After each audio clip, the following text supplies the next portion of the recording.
Hello programmers, welcome to my YouTube channel Techie Projects. So in this video I will show you the helmet and license plate recognition using machine learning. So in that project user have to upload any image or video, and the model will detect that the particular license plate with the accuracy, and it will also check the helmet status, like the rider is wearing helmet or not. Okay, like if it not wearing helmet, then it will show without helmet in the red color.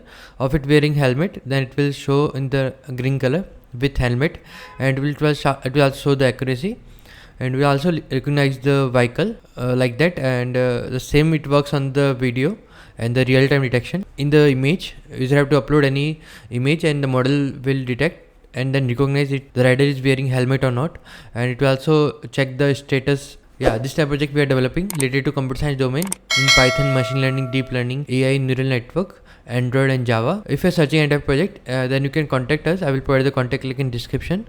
Or if you're in doubt, then you can comment in the comment section. I will try to reply soon. Okay. Thank you friends for watching my video. If you are new, then subscribe channel and share with a friend. Don't forget to like, comment and share. Thank you.